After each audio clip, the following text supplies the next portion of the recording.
to travel 100 miles or 200 or 500 and spend $200 and then get a hotel room and stuff on top of that. When I reached out to him, he was gracious enough to say, yeah, I'll be happy to come to Odessa. Love to do it. And we're excited to have him. He sometimes throws some humor in with his stuff. I can tell you, I spoke to Rotary yesterday on this campus, and he will be much more entertaining and funnier than the folks in that Rotary Club, because it was, Dr. Kirk's not here, he's in that club, and he would agree with me. It was horrible. But the club's fine, their humor's not. But Carlton's been running TEDC for 24 years now. I'm assuming native Texan because you went to school, but he got his undergrad at Austin College, the Kangaroos in Sherman, and then went on to get his master's at the University of Texas. I know, watch out for the tech fans in the room, but he does a real good job at this, and it's actually a subject that you may have thought, well, I got to do it, but it doesn't sound exciting at all. But it's going to be more interesting than you realize, and so I'm going to shut my mouth and turn it over to him. Thank you, Tom. That was very kind. Good afternoon. Great to be in Odessa, Texas. How y'all doing? Great. Tom asked me to cut down my 5.5 hour presentation to 4.5. So what is it? Gets us out of here about beer 30, right? No. We're going to get out of here early today. Y'all been here long enough, right? Yes. Okay. All right. We'll start by handing out a couple of handouts that we put together for y'all. These are publications that the TEDC uses. The first one, the top one, is a little 4-page handy reference guide. We call it Everything You Wanted to Know About the Economic Development Sales Tax in 4 pages. We could cram on 4 pages. The second document is something that we came up with last year.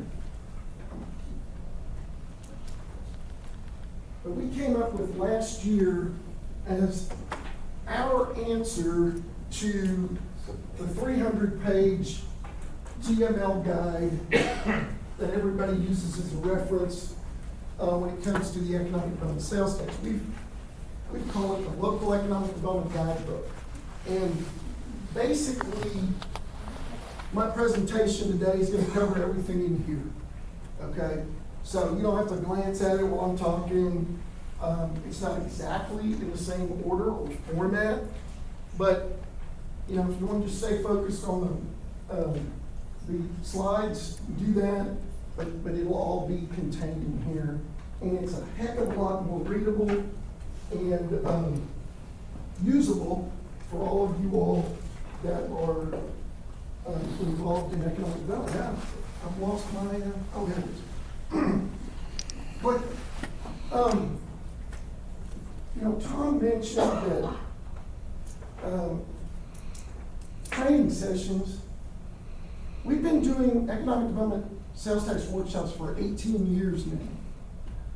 And we hold 5 or 6 a year around the state, and since COVID, we've been doing one virtually. We've trained literally thousands of folks, but more and more folks are wanting to do what y'all are doing here today. Choosing not to travel, having a program set up by, in the case of someone like Tom, getting through this thing in a hurry. The only thing that you won't have here today that we do in the economic development sales tax workshops is Open Meetings Act and Public Information Act training. And I'm assuming y'all have done that anyway, right? Everybody's done that online. Okay. And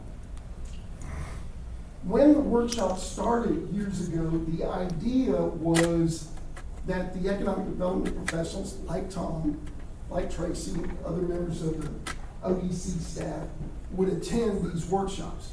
Well, over the years, you can only go to these workshops so many times before you understand how the economic development sales tax law works.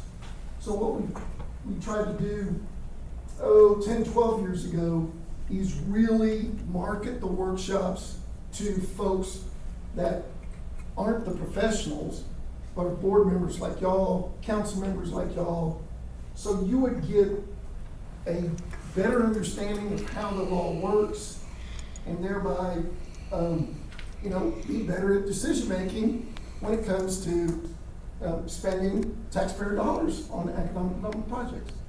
What I saw here today, y'all are doing, no doubt. And you have an organization here that's been around a long time, does a great job. And, it's considered one of the better economic development organizations in the state of Texas. So keep it up. Okay, a little bit about us. One of the things we're proud of, right, more recently, is we just topped 1,000 members. And that makes us, by some substantial margin, the largest association of economic development professionals in the country. Again, and 750 of those 1,000 members are folks, again, like Tracy, like Tom, folks that are working in economic development on a daily basis. That also is the largest in the country. We were established as TIDC, the same word, in 1961. In 1993, we became TEDC. We were, up until about 30 years ago, economic development was really considered industrial development. We were the Texas Industrial Development Council, and then we're renamed the TEDC. We do what professional associations do for their members. Plain and simple. Some of you all may be members of associations related to your professions. Most recently, I'm proud to say we survived another edition of the Texas legislature. Glad that's over. We survived yet again. We worked hard on a couple bills, and we'll talk to you all about those later. And even though we were able to, I would say, resurrect a really good program, I'm not sure that it's going to be as effective in the future. We'll get into that a bit later on. So what are we going to talk about today? What is economic development? What do economic development organizations do, or what should they be doing? Why are they important? Then we're going to get into the legal part here. The corporate requirements of ED sales tax organizations, the permissible projects of ED sales tax organizations, a little bit about the sales tax of the legislature, economic impact of the economic development sales tax on a statewide basis, and then the recently adjourned 88th session of the Texas legislature. Glad they are gone. Now, I'm a sixth generation Texan. I believe in we're Texas, they're not. So I've come up with this map. What do y'all think? We finally annexed Colorado. I wish we could get Montana. My son lives there. I'd like for him to live in the same state as I do. But nonetheless, we got San Diego. Looks like Texarkana has become St. Louis. And Beaumont is Mobile, Alabama. Anyway, proud Texan, but also realistic. I think we've been on an incredible run in this state, but I want to say, beware. Beware. We cannot take this run for granted, and I'm afraid there's a lot of people that are. Okay? I'll talk a little bit more about that from the standpoint of the legislative session. We now are able, there was a prevailing attitude in the legislature that we would go for reauthorization. I know Tom talked about 312 agreement that y'all did, or several. I didn't see your list of. A couple sessions ago, we went for reauthorization of chapter 311 and 312, and we had a pretty tough time getting that through. That's been on the books since 1986, actually 1985. They've made it harder to do 311 and 312 agreements. Again, there's a lot of people in the legislature that don't believe in business incentives, period. Period. And so, we were telling them that, hey, look, we didn't invent the incentives game, but you've got to play in it to compete. And if you've got an economic development sales tax corporation, your citizens at one point in time or another decided to compete, one way or the other, whether that's to compete for big economic development prizes, or whether that's to do community development projects, build a new swimming pool in Ballinger, Texas. Whatever it might be, the tax was passed in the community to do projects related to community and economic development.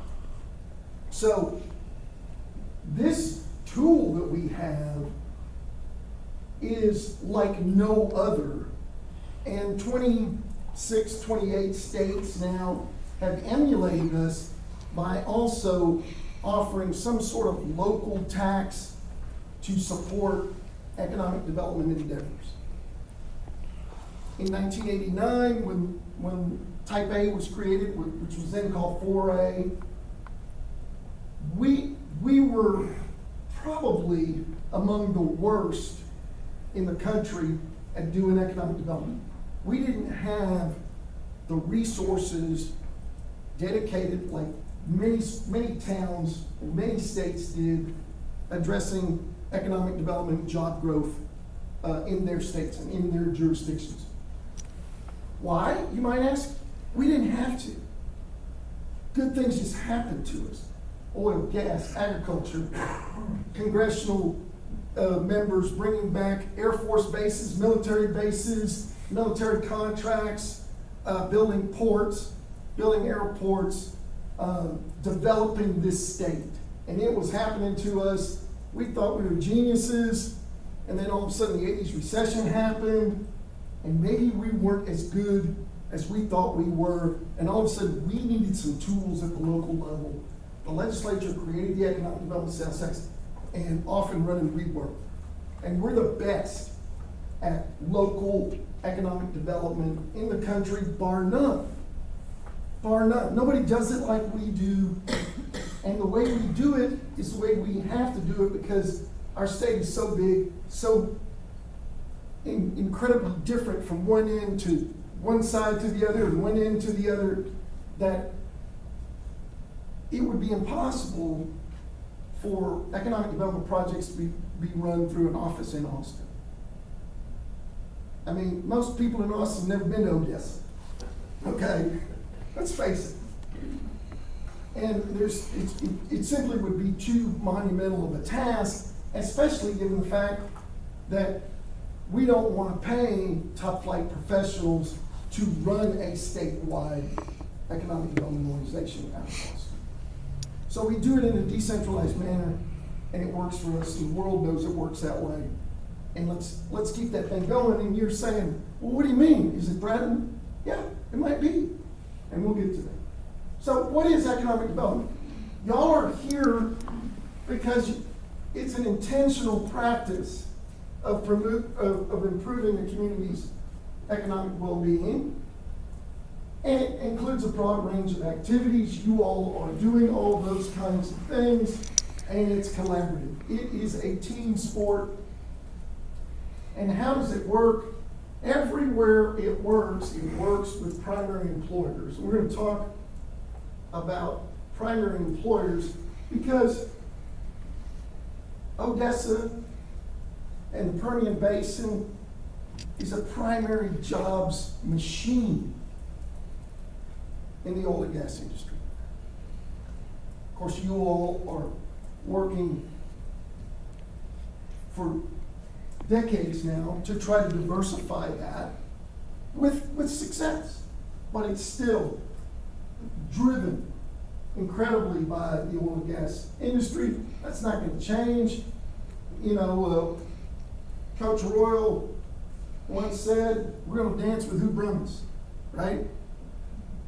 Remember that? Remember Coach Royal? Am I the only one that's side of old that remembers Coach Royal? Okay. I remember. Okay, thank you. So y'all are dancing with who brung you, but y'all are also looking at other sectors, other industries, and rightfully so. Rightfully so. But these primary employers bring new dollars into the region, and then that money circulates through the regional economy. That's the way economic development works through, of course, extractive industries, manufacturing, professional services, warehouse and distribution, and it's those jobs that end up producing all of the other jobs, or contributing to the production of all the jobs, the non-primary jobs that are the result of economic development, not a driver thereof. The grocery stores, service stations, restaurants, all of the service jobs that support the economic churn that is occurring in your community or region. Here's some of the obvious Texas primary employers. We know all of those. Here's some of y'all's small list, but nonetheless important to the churn, the growth, the job development that occurs in this local and regional economy. So just to give you an idea of the multiplier effect. So we come up with this pharmaceutical manufacturer, could be widgets, whatever it might be, with an average wage of $67,000 a year. Look at what that does in terms of economic transactions. Oops, whoa, back in. Economic transactions, the money to support households, what it brings to local government taxing units. That's why we do economic development. It's this churn. It's this multiplier effect. Those 500 jobs, if you look at this dot here, creates another 1,938 jobs. Again, the multiplier effect. You got a lot of that going on here. Primary jobs are the foundation. Retail expansion is the product of economic development, and local governments benefit. A couple of other ways you can think of economic development is transfer payments. So if you're Georgetown and you've got that Sun City development out there west of town, think about what Sun City brings to Georgetown. It brings a lot of people that have 401k plans, pensions, 403 programs, lots of wealth. That money came from the outside and now is churning through the Sun City, Georgetown, Williamson County area. That's the impact of transfer payments. And Social Security check is a transfer payment. And it too provides to the churn of the local economy. Tourism, oops, keep pushing the wrong button. Tourism is also a good way to think about economic development. I'll give you an example. My mom had a bed and breakfast in Comal County. About 75% of her customers, she passed away in November of last year, but about 75% of her customers came from the Houston area. And most of it's by word of mouth. Hey man, go stay with this old lady. She makes a great zucchini bread, okay? And she's, you know, for an old German lady, she's pretty nice too. I'm glad a couple of y'all are laughing about that. Anyway, think about, those were Houston dollars dropped into Comal County. For Comal County, that was new money that then was churned through the county. It's not the highest form of economic development because the Houston dollars that were coming to Comal County were disposable income. That was money that Houstonians decided they could spend out, as part of the churn that they could spend elsewhere, in support of their own lifestyles. But tourism can be a driver of economic development. Most places it's not at all. It's gravy. But in some places it can be a real driver. So why do we do this? We do it because this right here. This is why we're in economic development. This virtuous circle that supports a betterment of the community and the local economy. And this is how economic developers support local businesses. Y'all can look at all this kind of stuff, but you would be amazed at how many people think that all of those projects that y'all were sitting up here talking about a while ago, they think that that stuff just happens. It just happens. There's no involvement. There's no involvement by the ODC. There's no involvement by the city. Somebody just buys a piece of ground, puts a slab in on the ground, builds a building, and we're here. Hooray for us, right? There's a lot of members of the legislature that actually believe that too. One time I was,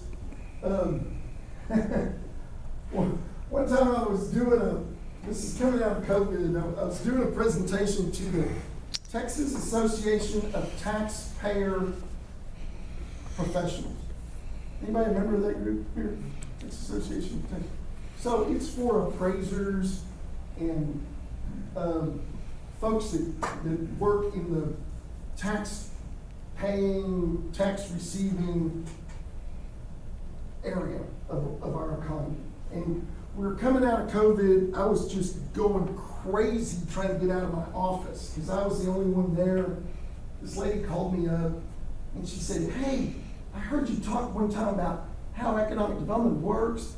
We need to just come down to, we're having our in-person annual conference. Would you like to come down and talk about how economic development works at our annual conference?" So I said, "Yeah. Oh, where do I need to be and when?" Well, so I showed up at a hotel in North Austin thinking that the crowd would be about like this one, right? I walked in and there were like 400 people sitting at desks all the way across. I'm like, whoa, talk about COVID revenge, man. These people are out and I'm here for it. And so I talked about how economic development works. And then I was just feeling it, I didn't have a margarita before, I promise, but I just said, now you all know, now that you've just gone through this module, and it was a little more detailed than this. Now that you've gone through this module about how economic development works, you know more than about 90%, you know more about economic development than 90% of the members of the Texas legislature. And I looked up and I looked right at the Senate Finance Committee chairman. I was like, he laughed. I still don't think he was funny, but he happens to be, and not he was then, he's not Finance Committee chairman anymore. He's one of those kinds of folks that doesn't believe in incentives, kind of believes that all this is just going to kind of happen in the quote unquote free market, doesn't want to acknowledge that it's really a lot more complicated than that. I have this slide in resilience because during COVID, we had about 50 EDCs create programs to support small business in their community. The day after, so 2 days after the Matador tornado, I got a call from Matador. A few days after the Perryton tornado, I got a call from Perryton. What can we do? We have a library now of things that communities have done in response to disasters. And our feeling is, I'm gonna just tell you all this, Jeff Moore may not, or he might, and Jeff's a friend of mine who does training for us. We just threw out the rules. We said the rules, and we've been preaching the rules for 18 years. But This was before the federal money started coming in to support small businesses. You've got to go out and support your small businesses when there's a disaster. They're the lifeblood of your community. Those are the ones that manifest what the big folks bring in terms of the churn. So we're going to continue to do that, and we're going to say that. Now we're going to hold them accountable that once everything gets back to normal, let's go back to playing by the rules. And as far as I know, there might be an exception or two, but everybody's doing that. Resilience is going to be an issue moving forward. It's the hottest topic in economic development. One only has to watch the news about disasters, whether they be a disaster like COVID, or whether it's a heat wave, a tornado, a hurricane, a fire. We could go on and on and on. But we, the TEDC, we want you all, and we want our organizations to be responsive to what's going on in your local communities. Again, we're going to talk about the rules that Type A corporations have to adhere to versus Type B, but we want you all to be responsive to the needs of your community. And I'm proud to say, one of the proudest things I've ever seen in all my years at TDC was the way our EDCs responded to the needs of their local communities during the pandemic. Okay. I need a drink. Iced tea. Questions? None yet. I haven't seen anybody nodding off yet, so we'll keep going. So what do economic development organizations do? I noticed y'all were talking about a planning retreat. When are y'all going to do that? As soon as possible. Okay, great. You know, I used to ask the question, you know, have a room full of economic development organizations, how many of y'all do a strategic plan? In 2006, 100 people in the room, there might have been 3. Now, you ask that question, there's 20 or more. And there might, and that might be representing most of the EDCs in the room. But even simply an annual plan of work, implementing a strategic plan will pay dividends, keep you on track, quiet the coffee shop crowd. The coffee shop crowd, you know, what the hell are they doing down there? I mean, they got this money, what are they doing? Well, maybe that plan of action, is only literally 3 or 4 things. This year we're going to do these 3 things. It doesn't have to be 18. I mean 3 or 4 things, but everybody in this room knows those 3 or 4 things. And if that's the case, y'all are on your way. You've got a vision then. You're protecting yourself. You're aligning yourself with activities that you're going to do this year. We're going to do these things this year, and we're going to do them well. And next year, we'll see what the 3 or 4 things we're going to do then. The best economic development organizations are a team, and they lead a team of other players, and they do these core activities. Again, I don't have to tell y'all this, y'all do this, y'all do it well, and have been doing it for 30 years. But why, at the end of the day, are we doing it? This is another thing everybody in here needs to be able to explain to the naysayers at the coffee shop, or now the keyboard warriors. Keyboard warriors. Got to be able to explain to them what y'all are doing. Y'all are trying to diversify the economy. You're trying to control your destiny, because, by the way, if you don't, no one else will. It's on y'all. It's on the people in this room to do what's best for Odessa, Texas. No one in Austin's gonna take care of you. I doubt that your friends in Midland will. I don't know why I would think that, right? Y'all are gonna have to do it. And back to that comment I made a little bit earlier about competing for investment, you have decided by virtue, your citizens who voted in this tax decided that you would compete. Sometimes communities decide not to compete. I don't recommend that, but guess what? Again, it's on y'all.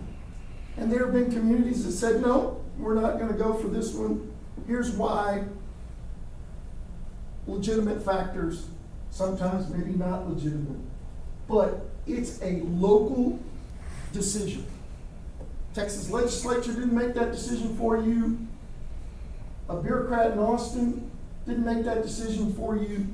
Again, the leaders of Odessa in this room made that decision, and y'all are gonna have to be accountable at the coffee shop, the Methodist church, or Presbyterian, or Catholic, whatever, right? Baptist, Church of Christ. Anyway, y'all are gonna have to be accountable there when asked why.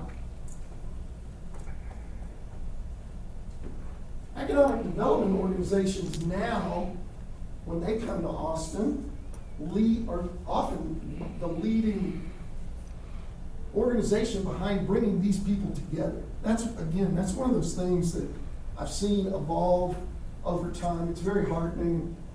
It's wonderful to see that, and then you all have that, I think, 1-2 punch in that the ODC and the chamber are together. I am a big advocate of that. I like to see that where it works. I like to see that. I think that can be a very good thing. Again, I've been at the TDC so long, I've seen it before that started as a trend and stayed as a trend, then left as a trend, then ticked back up again. But what I see here, I've always had a great deal of respect for. And if y'all can keep doing it that way, please do. So, what are the trends? It's not, y'all were talking about it today without even talking about it directly. It's not solely about business attraction. And by the way, it's been like that for 10 years. But only recently have we just said, it ain't about business attraction anymore. It's about people attraction. And by the way, y'all have labor availability issues, but so does the state of Texas. And I was telling Tracy, you know that area that is the area between Dallas and Texarkana, okay? That area of the state falls within an oval. I did a study a long time ago about how much economic activity was in that oval. I used to be a site location, and I got quoted in the Atlanta Journal-Constitution when I was, 11 years old. Yeah, I swear to you, I was. Yeah. But the oval extends. Do y'all know your geography? I'm about to test you. Okay. Think about it. Okay. Think of where Indianapolis is. It's in the middle of Indiana. You know where Indiana is. Okay, so let's say the oval starts there, and it comes down, and it goes down about to Tulsa, maybe Oklahoma City, takes in maybe Dallas or just east of Dallas, and then that oval runs through the top of the South. So it runs through, it encapsulates Arkansas, northern Mississippi, the entire state of Tennessee, northern Alabama, Georgia, north of Atlanta, South Carolina, North Carolina, back across Texas and Kentucky, southern Ohio, and back up to Indianapolis. Y'all with me? Okay. Northeast Texas is in that oval. Northeast Texas gets looks from what's going on in the global, the most expansive automotive manufacturing place on the planet right now. It's not gonna be for long because China's gonna go crazy making EVs. But it's north central Mexico. Everybody is in north central Mexico. They're making internal combustion cars, but they're making EVs. They're even doing semiconductors now. Manufacturing. Mexico is a manufacturing behemoth. Well, want to know one of the reasons Texas has been growing so much? It's because of its connectivity to Mexico. Okay? And it's in the middle of the NAFTA corridor. Long story short, that oval is connected to the Midwest, the Mid-South, that oval part of, that's in the Texas part of the oval, excuse me, I'll get it right, is connected to the Mid-South, even up into the traditional manufacturing corridor of the Midwest, known as the Midwest, you know, Ohio, Michigan, and then you're in Ontario. There's the NAFTA corridor, and the NAFTA corridor now, in the NAFTA agreement, I keep calling it NAFTA, I'm sorry, it's USMCA, but when I think of USMC, I think of the Marine Corps. I don't know about y'all, but anyway, you know what I'm talking about, the free trade corridor, Mexico, US, Canada. We can make anything in the world in that trade zone. We're gonna do it. We're decoupling from China, which is good. They're gonna go on and they're gonna do well, and we're gonna have to trade with them, and we're gonna be related to them economically, but we're gonna see a lot of opportunities. And Tracy was telling me, and y'all were mentioning this EV, this battery plant that you all have as a prospect. Fabulous. Do you know how many battery plants we've landed in Texas? 0. Further proof that we don't get every project we want just because we're Texas. And we've competed for a bunch of them. There's 2 of them in West Memphis, Arkansas.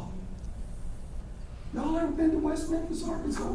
Tom, you're laughing. I mean, my daughter goes to college in Memphis. The only thing in West Memphis, Arkansas, are some motels, they're bad, a casino, and maybe a few truck stops. Rice fields. Right, and rice fields from there to Kingdom Come, exactly. The battery belt now is from Arkansas all the way over into the Carolinas. And we got none of them. And we could do many of them in the state. So anyway, I got off subject there a little bit, but that area of East Texas gets a lot of looks and can't do projects right now, just like y'all can't do certain projects right now, because we simply don't have enough people that can walk and chew gum and pass a drug test. Okay? And it's not just here. Trust me. It's pretty much everywhere in the state of Texas. Okay. Let's get cranked up. Strategic plan, we already talked about that. Understanding the strengths and weaknesses, the comparative advantages, but just as importantly, understanding that there are certain things that you cannot do. And that's okay. That's really okay. Doing what you can do and doing it well is really what you should be focused on. But again, that's like one of those things that everybody in this room ought to know, because you're probably not going to get a semiconductor wafer fab facility the likes of the Samsung plant in Williamson County or the TI plant in Sherman. Probably not going to happen here for a variety of reasons. That doesn't mean that you're bad. It's not in the cards for you. But there's a lot of things that are in the cards for you. And y'all's job is to make sure you get the most out of trying to. to attract those kinds of companies and that kind of investment. The best EDCs have a strategic plan, they know their assets and they know their liabilities. They focus on policy and strategy. They let the staff do the jobs but hold them accountable. We have a lot of great economic development professionals in our state. We're lucky. Where this works and they let their folks do the job and the boards do the policy, it can be a beautiful thing to watch. And it was fun watching y'all in action today. They're inclusive. Focus here on number 8. It says it a little bit better than what I mentioned earlier. Educating elected officials, policymakers, stakeholders about what economic development is, but just as importantly, what it is not. Just as importantly, what it is not, by virtue of law and by virtue of really an understanding of how economics works. We've talked about some of these, your place in this economy, this region. Companies don't care about city and county boundaries per se. What's y'all's comparative advantage, in the Permian Basin? And I know you all know much better than I do, but certainly, what can y'all do with the companies that are just looking at this region to begin with? Okay, so where I see this working the best, and I think this is important, that the EDCs have some independence from their councils because the councils name business people to the boards of the EDCs. If you do that and they talk to each other, that's a beautiful thing, man. Right? I've seen some crazy stuff. I have seen some crazy stuff. I probably don't need to be good thing the press isn't here. I'd probably say something to get me in trouble. But nonetheless, let me just say, broadly speaking, I've seen, I was with a group one time, relatively small but prosperous East Texas town, and the board was like everybody you wanted on the local ED board.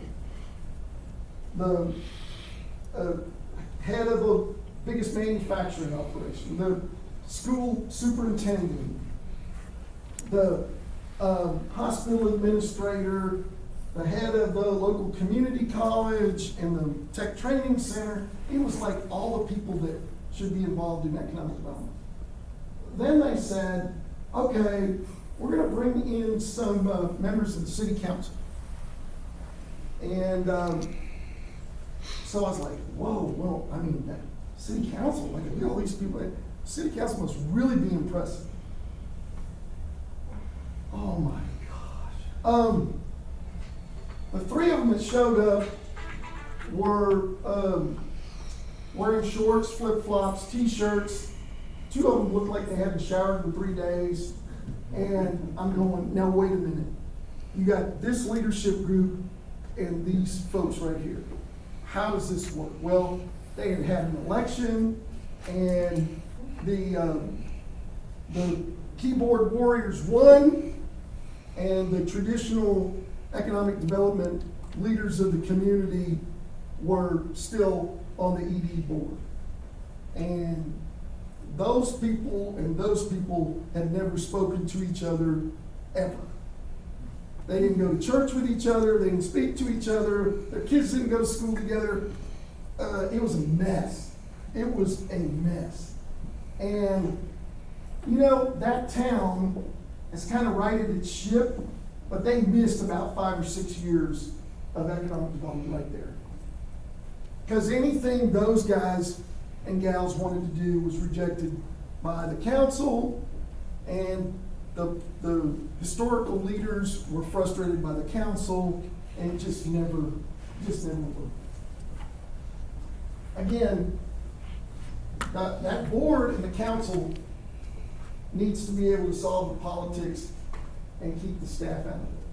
Okay, another good place to stop, get a breath. Any questions? None? All right. Let's talk about the governance part of today's conversation.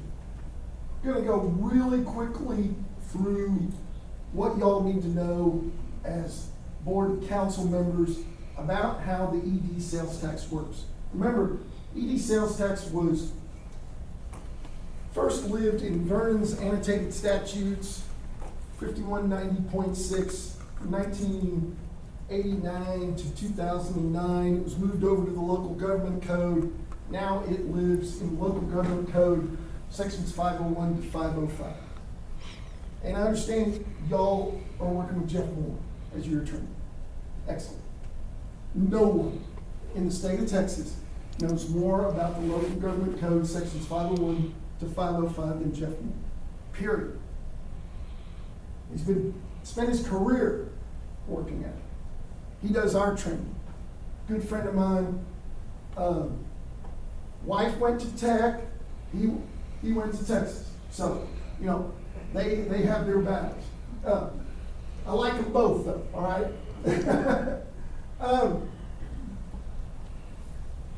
Local sales taxes cannot exceed 2%.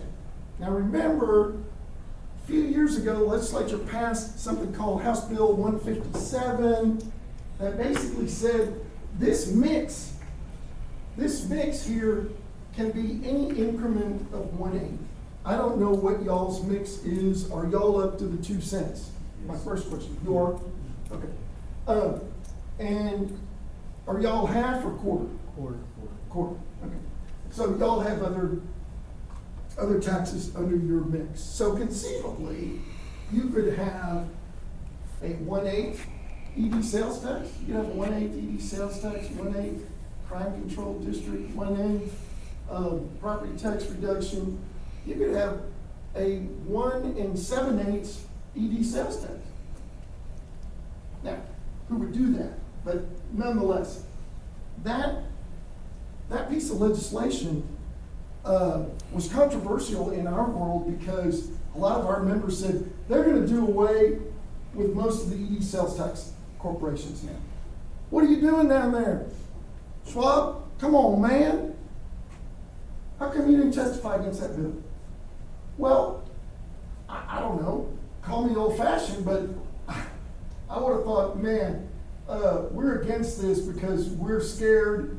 It looked awfully self-serving had we done that. Our message to the EDC world was, hey, look, you got to market your economic development corporation in your community just as much as you're marketing your community to the rest of the world. Well, there was, I think we refer to them as HB 157 elections. I think in the 8 years since HB 157 was passed, there have been 10 HB 157 elections. There's been 1 EDC eliminated over that period of time. Performance agreements, y'all know about those. Can you hire an independent third party to do business recruitment? Yes, you can. Has to be approved by the board. Can type A, type B corporations undertake projects which are located outside the city limits? Sound familiar? I was paying attention back there, even though I was eating cookies. Okay. Yes is the short answer. Y'all obviously did that. Within the ETJ, I don't know if y'all talked to the county commissioners of Midland County when y'all did that at that time. I don't think y'all know either because it was a while back. Do y'all even talk to the county commissioners in Midland County? Not unless you have to. Friday night football. Who oversees the tax? Well, again, y'all know that council retains approval authority over all expenditures, which is crazy because in some places, the beauty of the EV sales tax law is that it's not very specific. The curse of the EV sales tax law is that it's not very specific. There are some places, literally, the council approves the budget in October, says, see y'all next year. Literal, that's it. Or when somebody brings the project for approval. In other places, the council, they want to tell Tom and his staff how many pencils they can buy. I'm only exaggerating that one a little bit. I'm only exaggerating that one a little bit. Back up a minute, because when you talk about the top A and top B, you know, one of the conversations we've had that has come up was, you know, we're top A right now, and, you know, should we be looking at, in order to increase the flexibility of what we could do, should we be looking at splitting, even though we just have 4%, but split it between a top A and top B? Midland has a top A, top B. So do you have thoughts on that? Yeah, I mean, if you have both, I'd rather see that than you go to a type B. Because if you go just wholly to a type B, you're gonna get all kinds of pressure to do non-economic development kinds of projects. I've seen that over and over. There's very few communities that are just B that do straight up economic development. That said, understand why you might want to have both. Y'all probably still would generate a good amount of money to support both. That creates a whole nother, it creates another board, it creates a whole nother set of issues for that B corporation. Can you elaborate on that? You said it creates a whole other board. Well, a B board is 7 members. You have to have a board for top A and a board for top B. Yes. Now, you could, I've actually Does seen. Midland do that? Well, I don't know what Midland does, but I'll tell you what I've seen. I've seen where they're the same, but that's in small towns. Okay? I believe Midland has 2 boards. Then you have 2 boards, okay. I think they do. But like in a board in a city the size of Odessa, it might make things complicated. Now, one of the towns I'm thinking of is Coleman. What Coleman had to do they had to change their city ordinance for their A corporation to also have 7 members instead of just 5. Okay, so that's what they did. They just did it. Whole city of Coleman. I'm sorry? It's the whole city of Coleman. Whole city of Coleman, all 4,000 people. Anyways, you know, the other thing y'all could do, back to your question, sir, Jeff, y'all could do a type B project with your type A. Done many, many times. It has to be voter approved. Has to be voter approved, yes, sir. Again, that's y'all's decision. The type A corporations generally like being type A. It's clean. They do primary job development. There's some, understandably, there's some desire to do community development with a type B. But again, something for y'all to look at. Representative Landgraf, a couple sessions ago, wanted to amend the local government code on type A. I believe y'all were doing, y'all or Midland, I can't remember now. We're gonna do some sort of mental health facility. Does anybody remember that? Yeah. And one of the things we try to encourage, our response to Representative Landgraf was, instead of y'all, amending the local government code to where who knows what kind of impact that would have on many, many other cities. Y'all figure out a way to do it and do it. I think that's what's happened, right? As the project moves forward.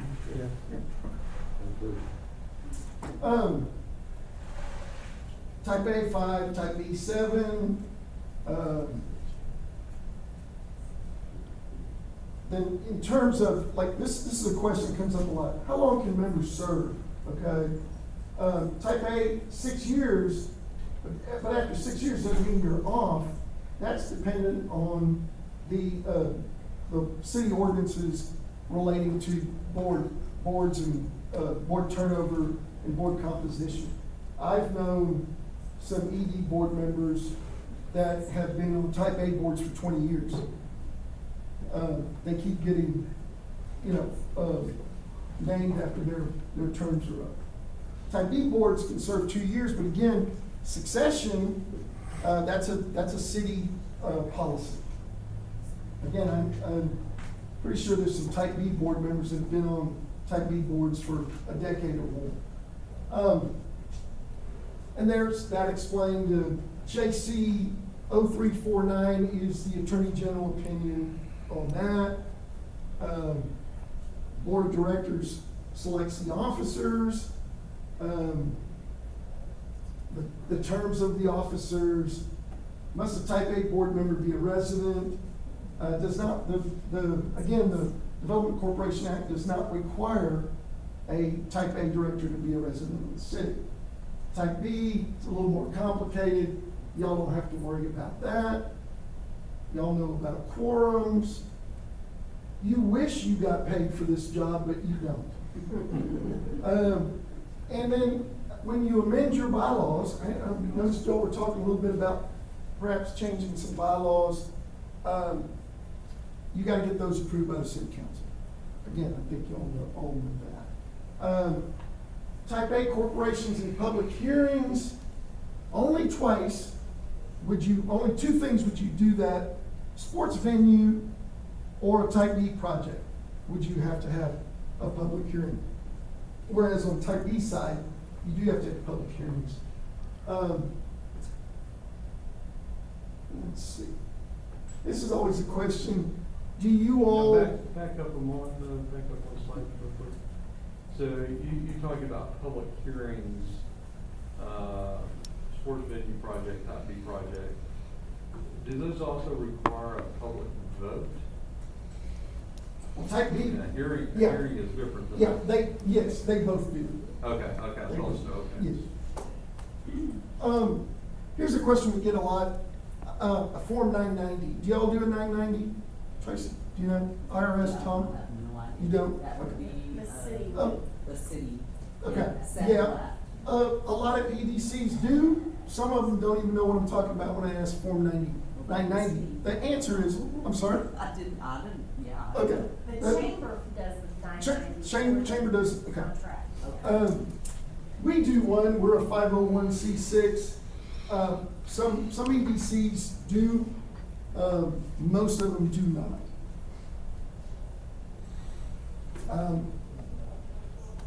Are we supposed to? No. Okay. Reporting, y'all, once a year, there's a 1-page front and back, form that you fill out, submit to the comptrollers. They did a report. They do a report every other year. It lags, so the latest data in that report will be 2021. I don't like the way they did it this time. It used to be a couple hundred pages, but it would list, you could look up what Odessa did, and you could look up what, any ED sales tax organization did. Now it's a little harder to get to the information, but that form goes back to when our organization was lobbying for the economic bonus sales tax, and it's very simple to fill out. And we, for many, many years, had 100% participation from all 700 plus EDCs. I don't know if that's the case anymore. but it's pretty easy to do and pretty easy to keep track of. Y'all wanna keep going? Okay. We'll do push-ups later. All right. Permissible projects. From 1989 to 2003, I call the Wild Wild West era of the economic development sales tax. I mean, there was some crazy done out there in the name of economic development. We got our arms around it in 2003, and one of the things that we did, we worked with Bill Ratliff. Do you remember that Bill Ratliff was lieutenant governor of our great state for one term, right?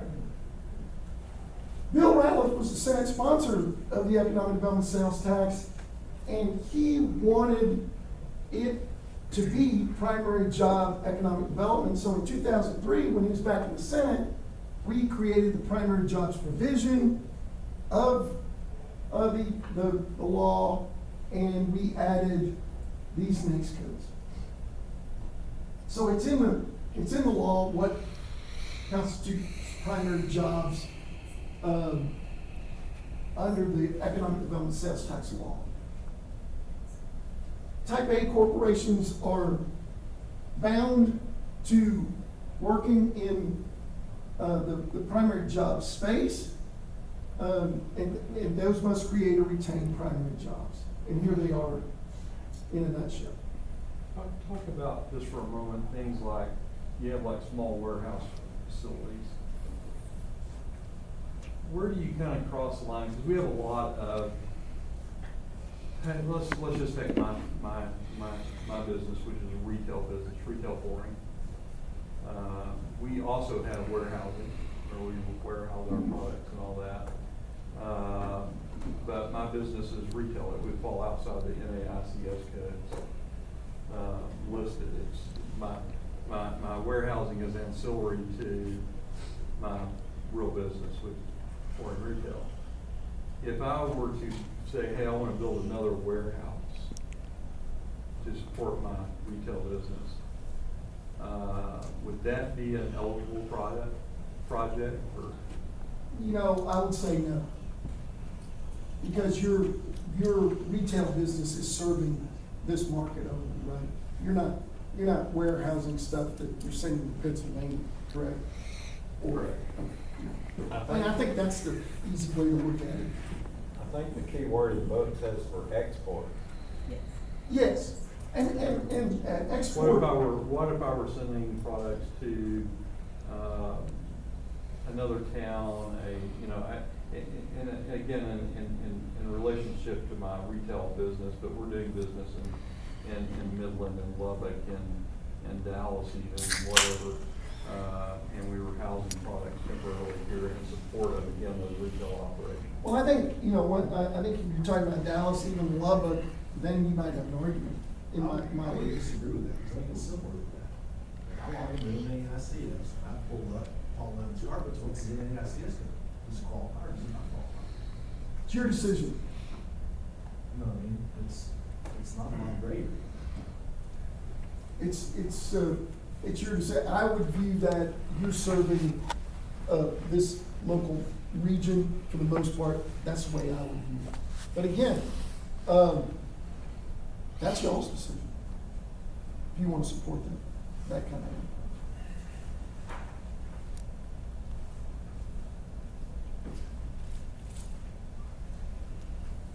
A little bit about type B. Type B can do some things that y'all can't do,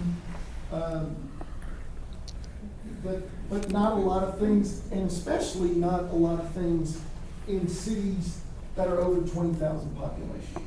So if you had a type B, they could do primary job economic development as well, but they could not do a lot of the things that small type Bs could do because of your population. If you're under 20,000 population in Texas and you're wanting to do economic development, but you also need to do community development, you should be a type B. And that's why there's 375 type B corporations under 20,000 population, and about 500 total. Infrastructure. Man, this is an area that is really, really near and dear to my heart about how EDCs can support infrastructure development for economic development. It's important. It's one of the things that, going back to Bill Rattle, it's one of the things he wanted to see. We want EDCs to be able to build industrial parks, build roads to serve those industrial parks, do infrastructure to support the creation of new jobs and economic development. Fundamental component, and who could be against infrastructure? Good stuff. Can you talk about roads, because there's some confusion about, Chris and I had this conversation, roads that move our workers from where they live to their business. Would those kind of roads qualify? I wouldn't, Wouldn't think so? no, sir. That's what But roads to get to a manufacturing operation, like to where the pad site is, an industrial park, or widening a road to get trucks in and out, those are legit infrastructure. Well, that's what I'm talking about. Oh, I'm talking about a connector road that would lead from the northeast part of town to No Trees, where carbon capture plant's gonna be that ODC just funded. okay, I didn't. Well, if I- Where does that come in? I mean, Yeah, where is it? That's the gray area. Yeah. I mean, those roads can go through residential areas, they can go through retail development centers, Well, these is, what's reasonable is, I understand the infrastructure to get to a qualified project is acceptable. But, I mean, there's so much gray area there that we could pull any road in Odessa and say, well, yeah, but, you can go down this way to get to that project, and so therefore we should do this. You see where I'm going? Yeah. So at No Trees there's a big project located there? Yeah, several $billion project. Is that where Nucero's gonna be? No, that's Rocky's gonna be. Roxy's. Okay. 1.5. Yeah, I mean, accessing that infrastructure to be able to access that site, I would see that as a legitimate expenditure. Does it matter that, a new housing development can take advantage of that infrastructure, or retail development or whatever? If it does, well, great. I mean, the expense. Just to give you an idea, this one runs from northeast Odessa, down past football stadium, past a brand new 2,500 house project with a new shopping center in it, out 302 to No Trees. Give you an idea of distance. Oh, gosh. That's probably. Well, it's 3 miles, I think it's 3 miles. I wanna say it's 3 miles, Chris, from Parksville to 385. But it's a road that connects like another major road to get to that point, right? Yes. And you all have decided that was an appropriate We infrastructure. haven't decided that at all. You haven't decided that, We're arguing about it. okay. Because the city of Odessa can't afford it, and ODC's got all the money, so. See, I would think that would be an acceptable expenditure, Yeah. just based on what you all have told me. Again, So I guess the question, and I think part of the argument, to use Steve's word, has been, how far can you stretch that? Yeah. Because I can see, and I would feel very comfortable making the case that, let's say that we've got something that, we're going to, let's take the Oxy deal out there. So, they're coming off of 302, State Highway 302, and we're gonna build a road into that area to service that big facility. That I say, okay, that under the terms of that, we're helping build a road to get to that facility. But to say, well, we're really gonna build a road starting 3 miles over there that's going to come through all this other residential, commercial, retail, and it's going to finally get to the plant. I have a hard time swallowing that. Well, and the argument there is you're leaving one workforce development housing project going down over an overpass, what he's talking about, through another 2,500 homes that are being built currently where these people are gonna live. That'd be my argument to you, Jeff, there, because there's 2,500 houses that Larry Lee's building right now, they're going up like, you haven't been out there, you can go look. And plus the retail center that's gonna go there. And then on out, you know, it connects, it ends up connecting 191 coming from Midland to 385 coming from Andrews, which are both It on. also spans almost the entire county, is the other thing, that's, I mean, you're looking major at far thoroughfare. east side of Odessa to Far west side. far west side of Yep. Odessa. I mean, that's I mean, I can see it as a connector road, but I don't know. Well, Yeah, I mean, I think- If you take that deal, I could say that University is a connector road. We could support the resurfacing of University or something like that because it connects all this stuff. I'm not gonna forget. Okay, and then there's just something else that's relevant to this discussion. Yeah. Please. Who's the ultimate arbiter of whether or not something is allowed or not allowed? And what are the penalties if that arbiter determines that you've done something that's not allowed?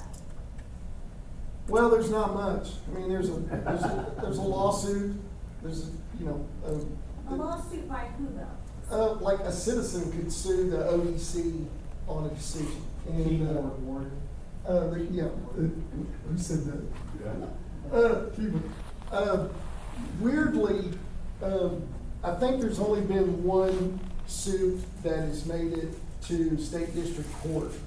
And it was before I was the TDC president CEO, but I was called in as an expert witness. And it was someone in Amarillo sued the Amarillo Economic Development Corporation because they were subsidizing a jet service from DFW Airport. American Airlines. American Airlines, yep, Tom.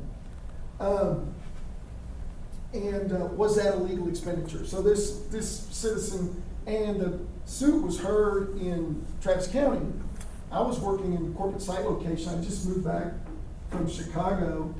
So, Michael Bourne said, hey man, I want you to be our expert witness. And so I testified on behalf of the AEDC in that case, saying that Amarillo was locationally disadvantaged. How about that for some jargon, right? Locationally disadvantaged. Amarillo was locationally disadvantaged because they didn't have jet service to a major hub. So, but back to your question, ma'am, someone would have to sue you, or there's a $1,000 fine, but here's the thing, there's no police force. There's literally no one, there's no, the AG, whoever it is this week,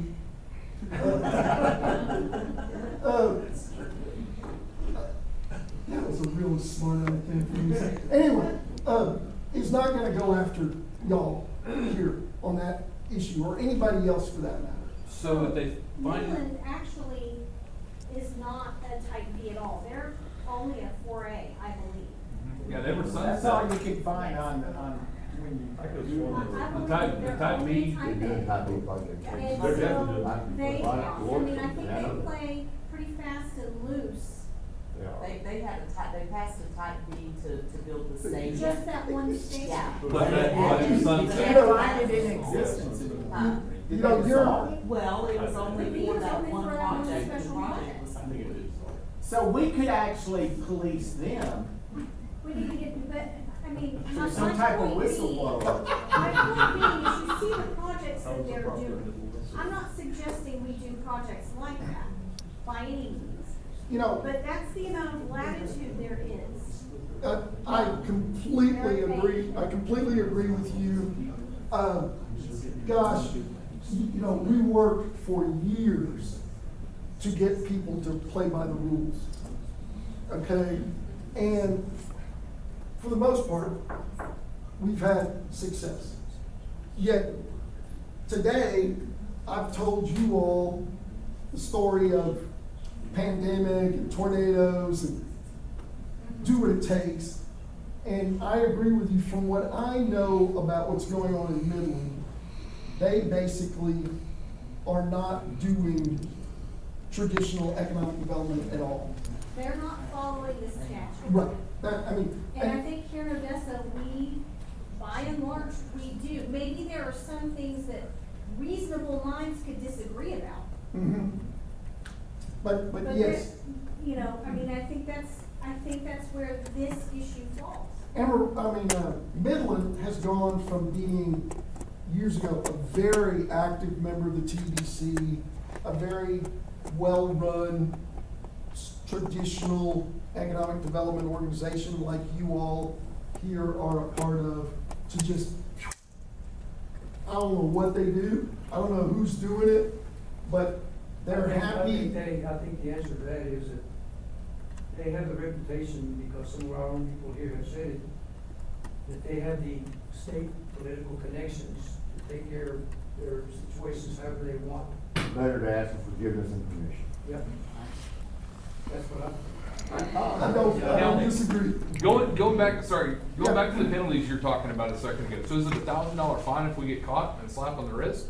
Or is it the people that are sitting up here on this board that are part of that are gonna be held liable for it? We build a $50 million road project. We've got director's insurance. We've got E&O. And ultimately it falls back on On the city council, because the council has to approve it. Yeah, and again, they're not, it's And never. And I think this has been the overall stance of the board and the city council is, you know, we want to, I think our overriding, the thing that keeps us in our lanes or attempts to, is that we want to be honest brokers for the taxpayers. Yeah. We want to do as close as we can, as much as we can, every time we can, to the very best of our ability. We want to stay in our lane. I love it, and I support you 100% in you know, that scenario you talked about, the length of that road, and you know, man, those are tough questions. Those are tough questions that I think the people in this room are gonna have to decide. But they're, you know what? $1 billion projects, those things don't grow on trees, even though it's gonna be in no trees. Okay. Biggest forest in the world. Those are the tough kind of questions I think you wanna have, right? Y'all are doing projects. Street and sewer, yes, you can do street and sewer as well, as long as it's related to an economic development project, even the complicated ones that Jeff pointed out.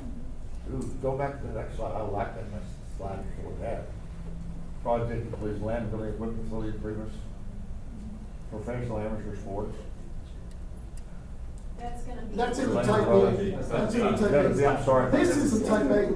This is a type A I part, this is a type misread B. it. Sorry. You got excited there. Oh, that's okay. There have been Attorney General opinions that support that. Those are listed here. You know, can you pick up costs with respect to a project, means the cost of acquisition, cleanup, construction, reconstruction, those kinds of things? Yes, you can. Been done many times in many places. This is how you do your type B project as a type A.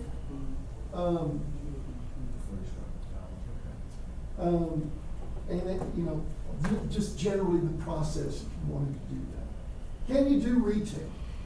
Short answer is no, but you can do targeted infrastructure, you can do promotional expenditures, and you can even do job training for retail as a type A. So talk about targeted infrastructure, what does that mean?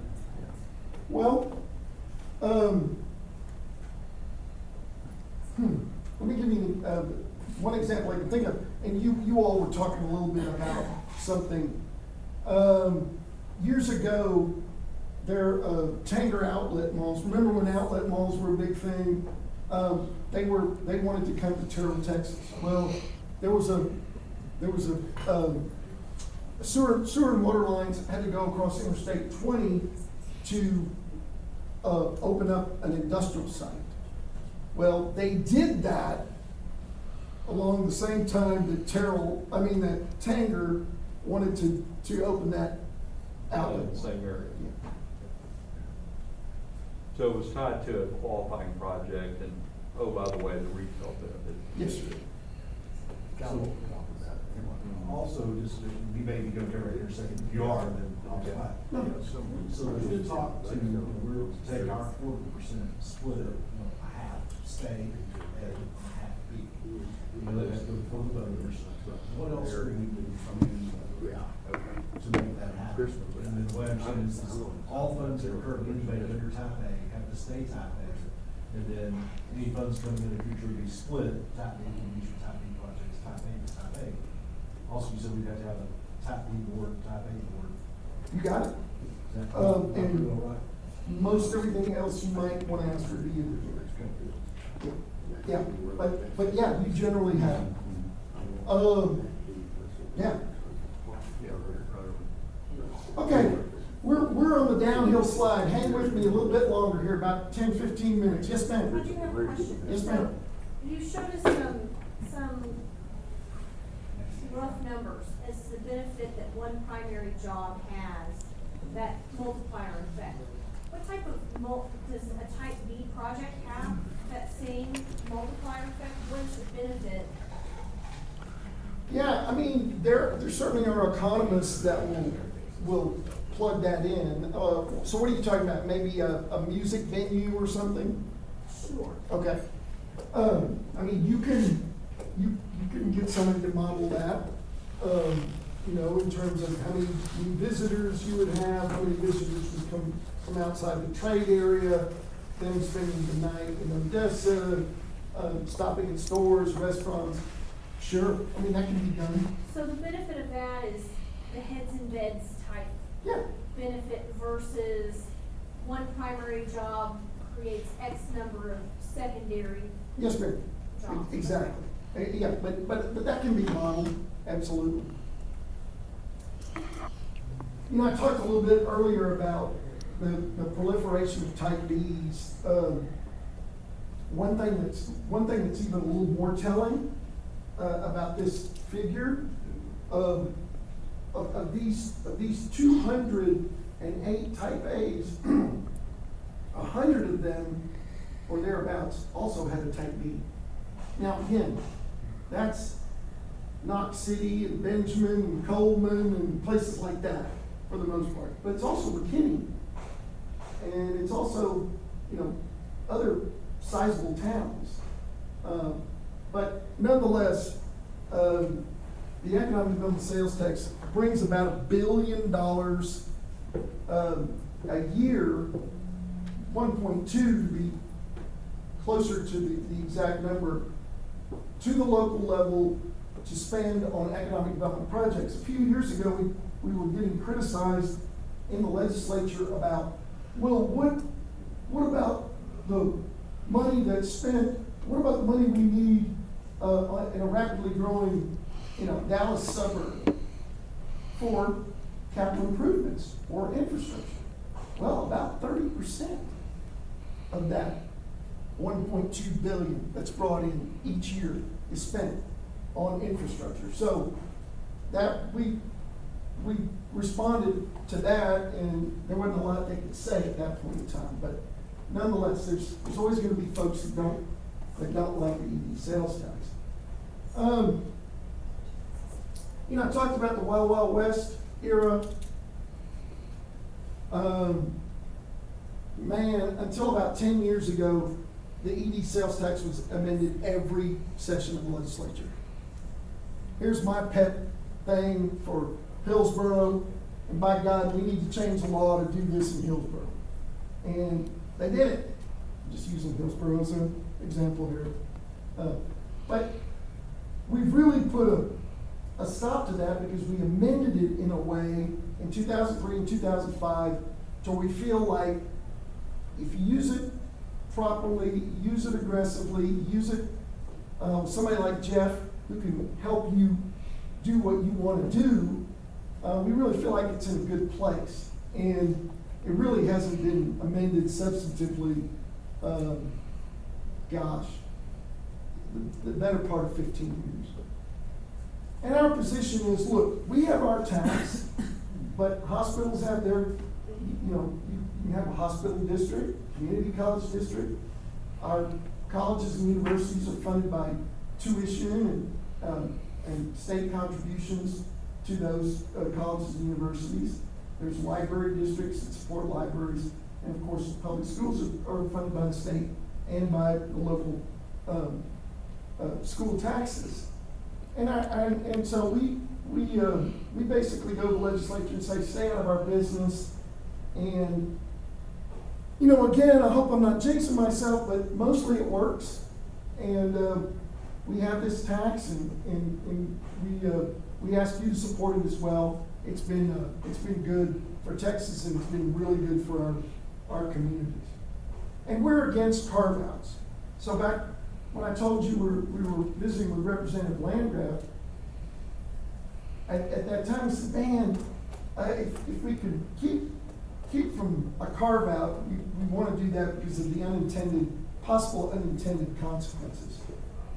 We're going to try to help you figure out how to get your project done that you want done, because we believe in local control, and we believe that if it is, after y'all's money, right? It's y'all's money. And again, the leaders of this community are going to determine how it's spent. So if you water down the ED sales tax, who does all this stuff that nobody ever thinks about? The people who think that this stuff just happens, if all of a sudden it becomes an infrastructure, basically a local infrastructure tax, a local special projects tax, whatever you want to name it, and I'll tell you about some bills that are introduced every session of the legislature here in a second, then who does all this stuff? Okay. Brother Perryman, a resident of Odessa, Texas, has done a couple studies for us. He did an interesting study on the 30-year anniversary of the economic development sales tax, and he found that about 20% of all the jobs that were created in Texas since 1989 had some sort of funding or involvement by the ED sales tax organizations in the cities across the state. 20%, 1.2 something billion jobs, not including the multiplier effect. Pretty amazing. Okay, we survived the legislative session. Here's what we worked on. Protect the economic development sales tax. Always our number one issue. Support legislation to replace Chapter 313. I'm going to talk about that in a second. Keep their grubby hands off of Chapter 380 and 381 agreements. Don't quote me on that. We largely succeeded in that, but boy, that's not ever going to go away now. Funding for the enterprise fund, yep, we got that. Funding for workforce programs, we got them, and we've got a really good workforce commission right now. Does a fabulous job for the state, and our workforce workforce commissioners are really good in pro-economic development as well. So talk about the enterprise fund. What is that? The enterprise fund is a deal closing fund where a Texas location is competing against, spots in maybe another country or another state, and it's really the sweetener that states do to make the project happen in their jurisdiction. So, for example, you all would be eligible for an enterprise fund on this EV plant if y'all are the lone enterprise fund award, If you're the lone Texas site, then you all would go to the governor's office and ask for support in that way. So, you know, you look at the Samsung projects, you look at TI, you look at some of the major petrochemical facilities on the Gulf Coast, all have received enterprise fund funding. Apple Computer in Austin, Toyota Toyota Dallas, Toyota San Antonio. In fact, the enterprise fund was created by Governor Perry because of the experience that we had when the Tundra plant came to San Antonio. That was the origin of the enterprise fund, because other states were going, well, come to Arkansas, we'll write you a check for $10 million. And again, those of us in the economic development and site location world, we're like, shoot, man, this kind of stuff goes on all the time. It was shocking to members of the legislature at the time. You gotta be kidding me. This goes on. Again, we didn't create the game. But it is what it is, and you gotta play it if you wanna land projects like TI. Doesn't the state typically fund those after all the other incentives and all that stuff's done? Exactly. And the state, here's something nobody wants to talk about related to the enterprise fund, clawback provisions. And these companies, over the many years of the enterprise fund, I think the companies have paid the state back $68 million last time I looked. Now, you're not gonna go out and brag about, hey, they didn't meet their job creation requirements. State got us some money on that, right? But what's interesting is Governor Perry's philosophy on using the enterprise fund versus Governor Abbott's. Governor Perry was like, come on, baby, let's write you a check. Well, that's just his style. He was a very aggressive economic development governor. Governor Abbott is very cautious. And so we don't do as many enterprise fund awards anymore like we did under Governor Perry. But we don't do as many clawback projects either. Matter of style. Okay.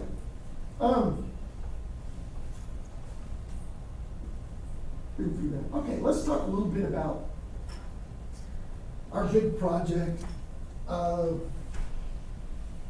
organization was part of a business lobby coalition called Jobs for Texas that supported the reauthorization of Chapter 313, which allows school districts to enter into value limitation agreements with companies for big investment projects. As quickly and succinctly as I can explain it. Chapter 313 referred to where it lived in the tax code, and here's if you had to boil it down, these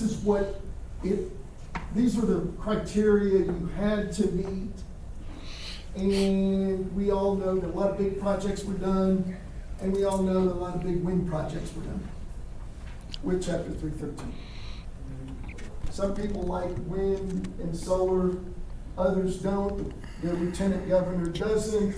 So we were told at the beginning of the session, don't even think about including wind and solar in any substitute of what Chapter 313 becomes, period.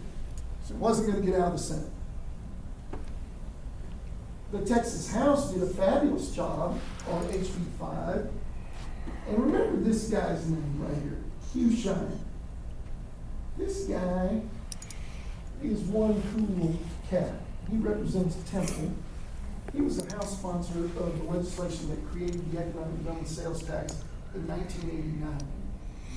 He left the legislature for many, many years, was in Desert Storm, came back and ran for state rep again, got elected, and he carried this bill. This dude, he was in his 70s, he carried this massive piece of legislation because he wholeheartedly believed in it. I don't even think that Temple has ever done a Chapter 313 project. Talk about a public servant. He's a real public servant. He's a heck of a guy. I wish we had 150 Hugh Shines in the House and 31 in the Senate. So they created chapter 403, and now that substitute legislation lives in the comptroller's code, not in the tax code. It lives in the comptroller's code. And there are the provisions. So they did away with, the bribe payments to school districts? They did. And they did away with wind and solar and the payments to school districts. Talk about opportunity zone a little bit, if you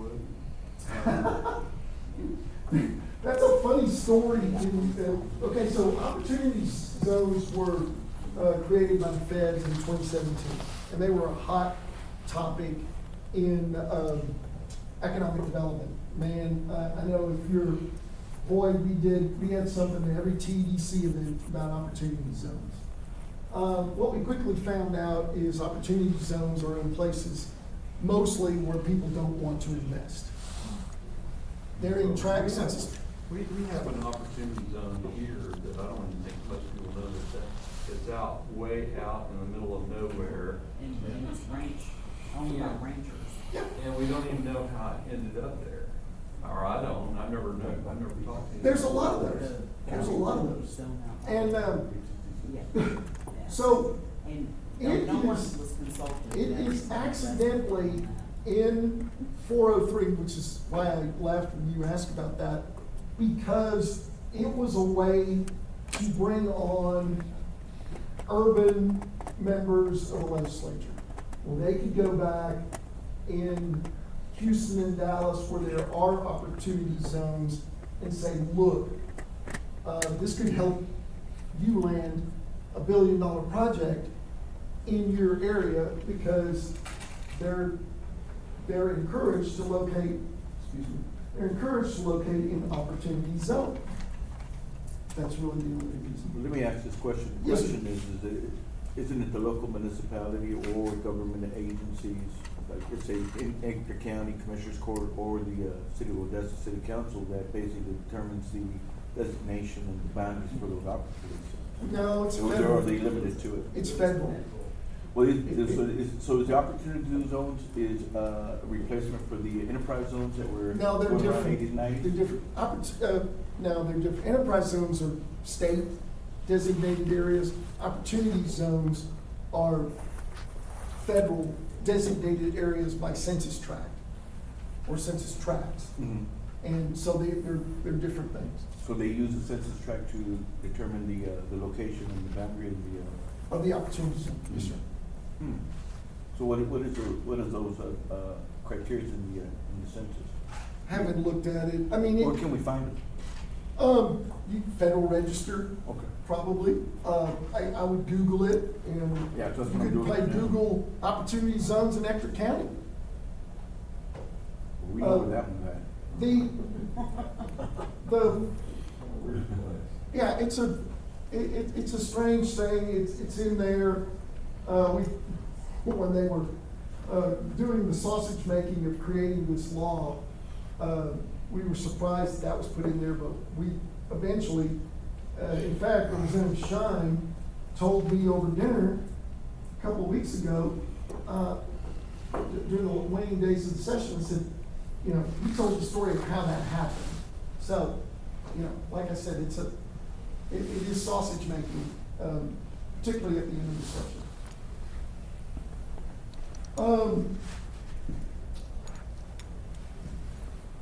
I don't think you're gonna see as many projects using this anymore. Much as I hate to say it. And we ask people that don't have any skin in the game, you ask some of the site location consultants, and they're like, it's gonna be hard to do. So did the legislature in effect kill 313 via HB 5? That's what we're gonna find out in the coming years. That's what we're gonna find out. Let me throw another zone at you, Mhm. because I was reading actually our contract, with the chamber, and I've read this before, but I was looking at it, I don't even know what this is.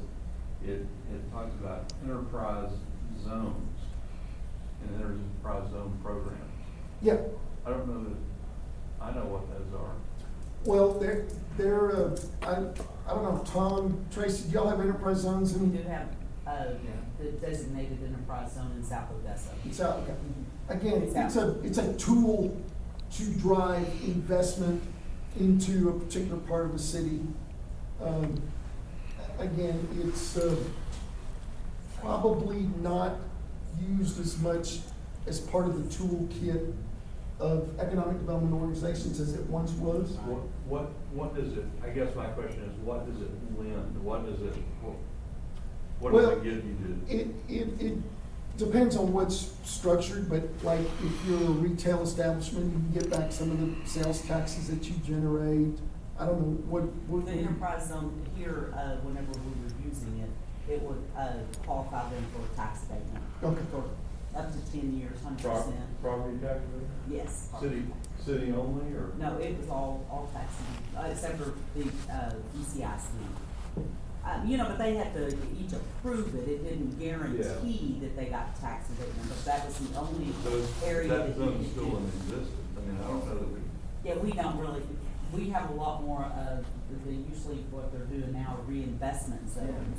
Enterprise zones are, they use like, you had to be below a certain income level for that area. And so it was designed originally to try to attract jobs to low income areas that had low, it was lower wages and lower employment.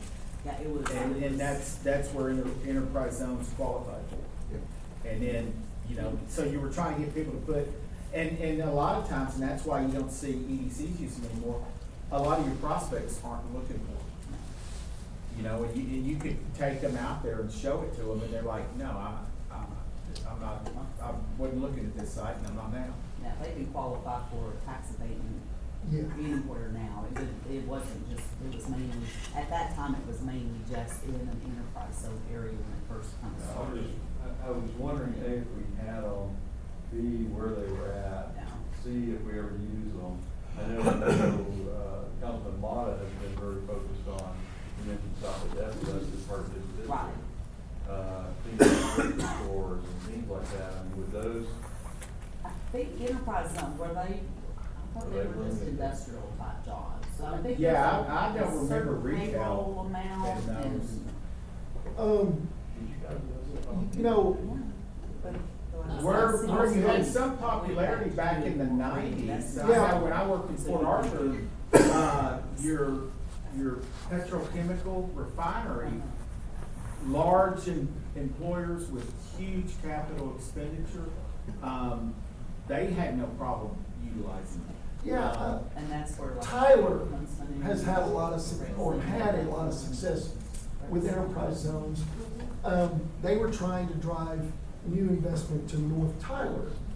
And you had Tyler Pipe out there, but generally speaking, it was not, it was an area that needed new investment. And I know it worked there.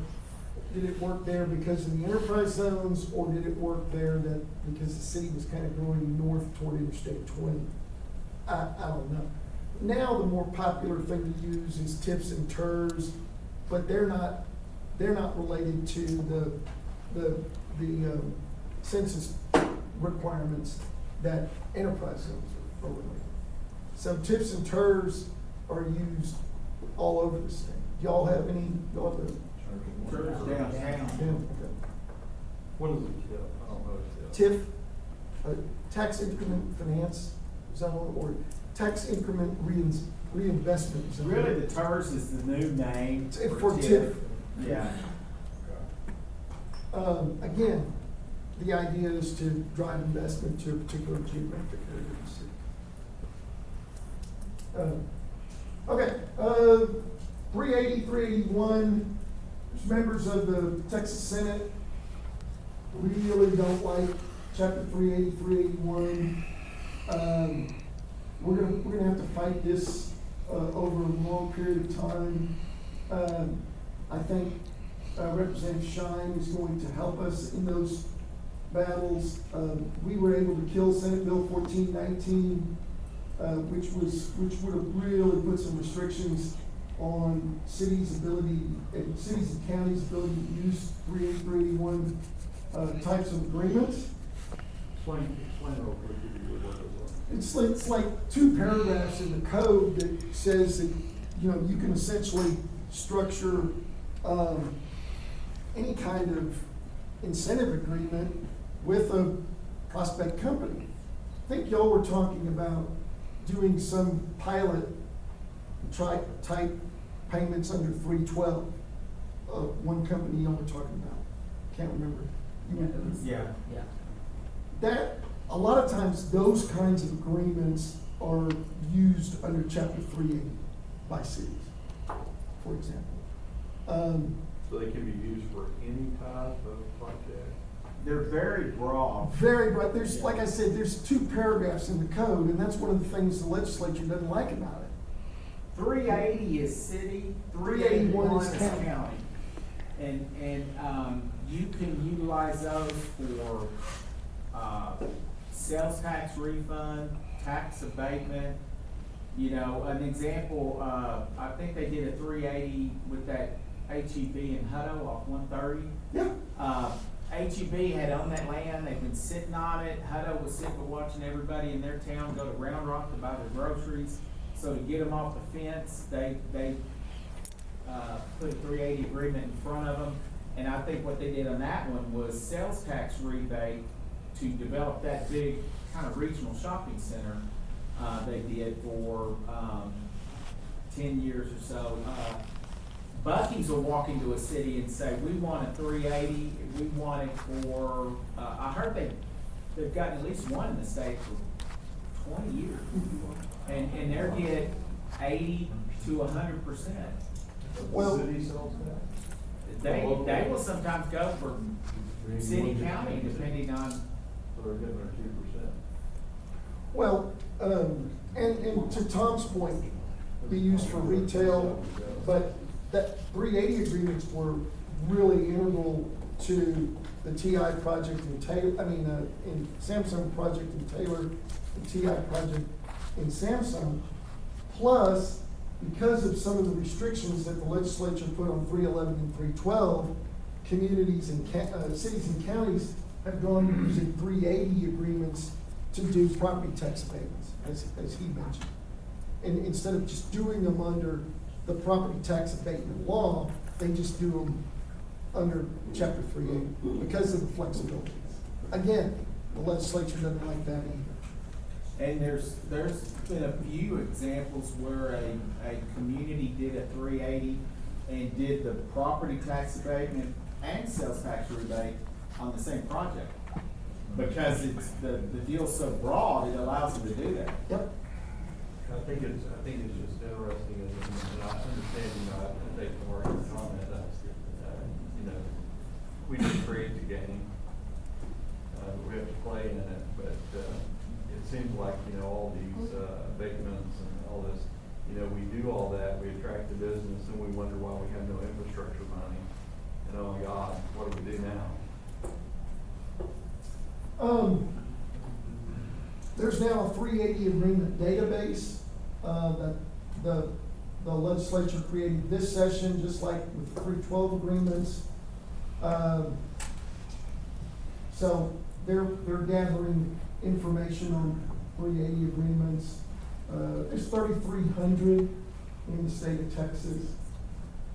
This bill, by Representative Patterson, this bill has been carried 6 sessions in a row, and it basically would open up the EV sales tax to any kind of municipal infrastructure, including fire, police, whatever. Fortunately, we were able to keep going this bill. This HB 4749 is an example of a bill that would have been a carve-out. And we told the new Representative Lopez, that she could do what she was trying to do without amending the bill. Amending the law. She refused to listen to our advice, took it to the House Economic Development Committee, and Angie Button heard it, but basically left it pending in committee. Okay, that's it. Questions? Yeah, I got here a little late. Can you start over? I'm exhausted. Somebody needs to drown. Can you give him a private class after we all leave? That'd be better.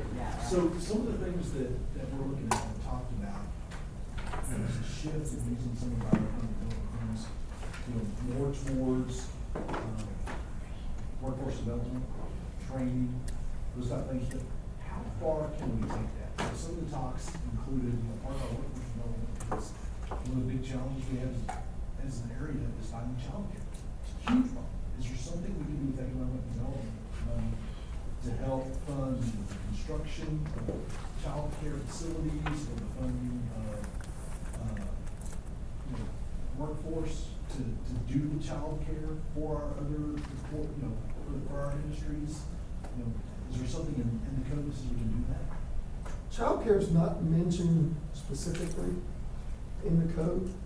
I think that's a question for Jeff.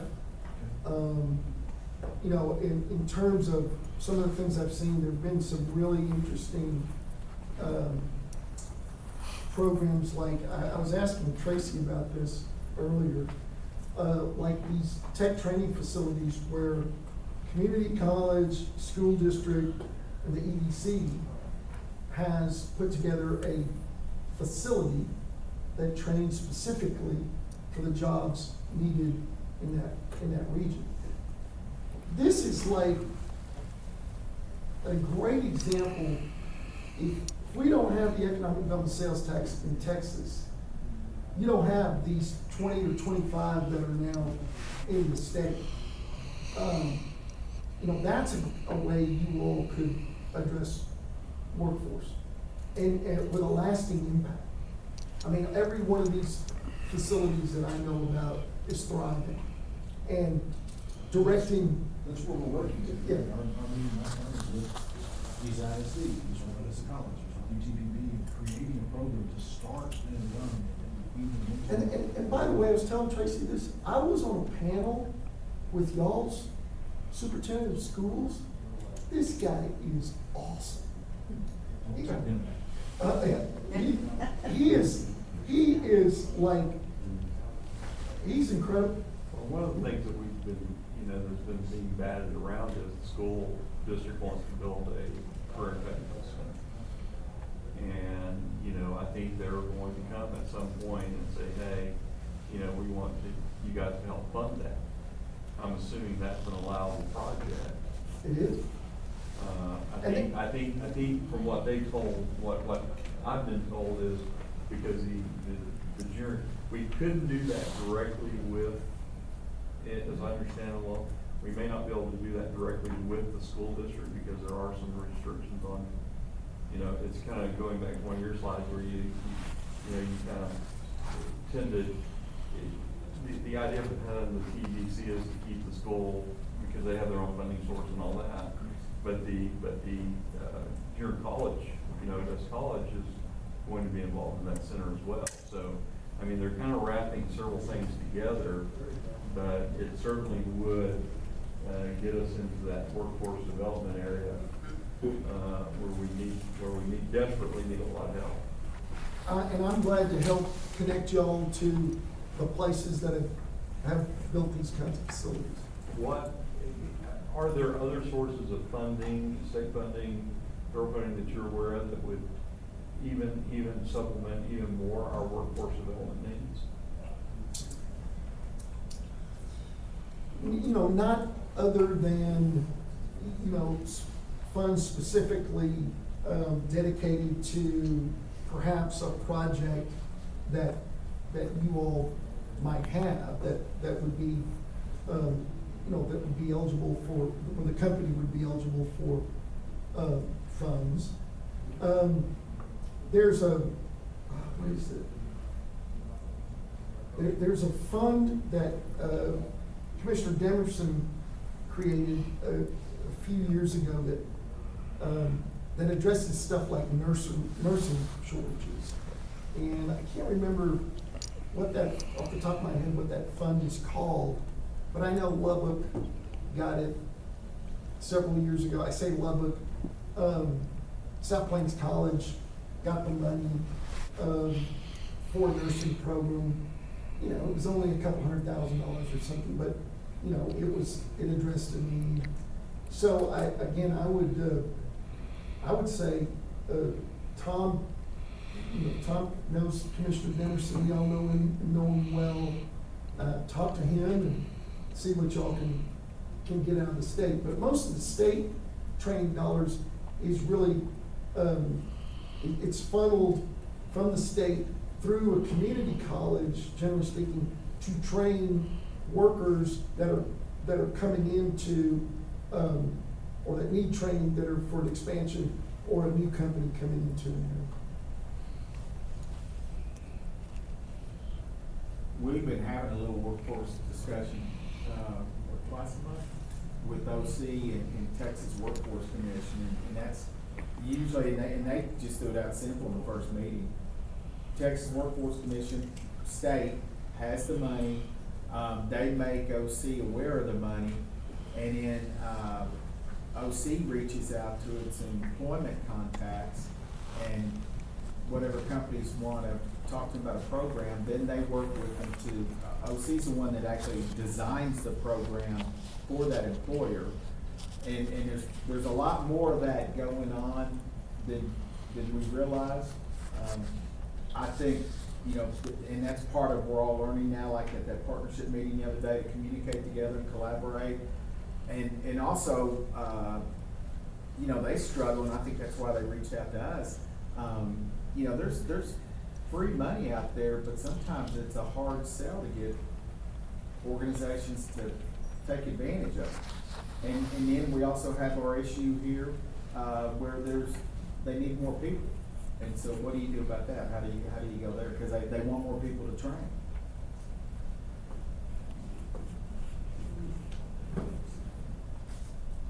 Christy, what's her? I'm sorry. Christy Pruitt. Christy Pruitt. Tiffany Price. is the name. And we connected them with our marketing partners so that, you know, if we can help promote their programs more to employers and get it out, so more people, you know, learn to utilize it. Yeah. We've got to break up all the silos. And I think that's what, you know, people are starting to realize and starting to work on.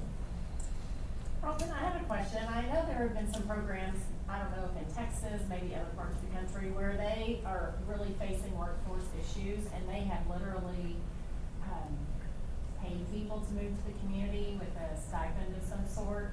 Is that done through economic development money, or? I haven't seen it done in Texas. I'm sure you could figure out a way to do that. Tulsa's doing it, and apparently, I mean, you read stories that pay people to come there. $2,000 stipend to come. And telecommute, and people love it, and they're glad they did it, and I don't know. Topeka, Kansas is another. Topeka's example. doing it? And one of them in Northwest Arkansas, I think it's Fayetteville. Uh-huh. And one of those three actually, targeted at-home workers. Yes. And one of the enticements, including a stipend, was like a nice expensive laptop. Mm-hmm. Yeah. When we start that program, everybody's gonna move to Granbury, and then they're gonna get paid to commute back. Well, I think you would probably put a regulation in there that they can't live in Granbury for an Odessa program. They can't have, exactly. I'm pretty sure it has not been done. I've not seen it in Texas. But I'm almost certain. And I know even like with a younger, young professionals, when they're trying to focus on some younger people, they've had programs where they a stipend. You know, my son, my younger son Relocating to the area. is an incredible, fly fisherman. And he was a guide for many years. Came back, decided to grow up, took a job in the corporate world, and then, went to his boss in the spring and said, I wanna stay here, but I'm gonna be remote, I'm gonna be, and he said, well, we don't want you to. He goes, okay, well then I'm gonna quit. And I'm like, I mean, that's just the way they think. He's 28 years old, okay? He quits, he gets another job, and this employer, he gets a raise. This employer tells him, I don't care where you live. And so he went to Whitefish, Montana on the 1st of May, and he may or may not come back in November. But that's the way he's gonna live.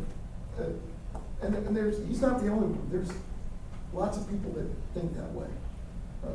COVID changed a lot. COVID changed a lot. COVID changed a lot. That changed a lot on my job. Yeah. I mean, I can work from home as much as I want to, or go into the office. if I Yeah, want to. yeah. Depends what Yeah, works. folks, there's a lot of empty office buildings in Austin, Texas. Lots. I hated it. Lots. It was awful. What's that? One of the empty office buildings in Middlesex. I think that's right, yeah. Just about anyone. Yeah. I Um, wanted to cry every day. Dallas has got I mean, issues too. Okay, any other questions? Thank you so much for having us. It's been great. Thank you. It's been great. Carlton, before everybody leaves, wanted to thank you. And, Yes, sir. Had to give you some of our swag. Oh, I love swag. He drove down here from Austin today, and I think you're driving back. No, I'm fine. Okay. Oh, We thought you might have driven our shirt.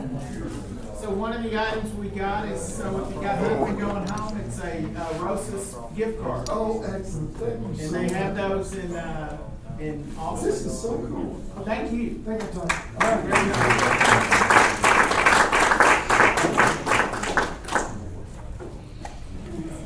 How you, sir? And if anybody wants to make a happy hour suggestion, feel free to throw it out. Are you buying, Tracy? My brother? Are you buying?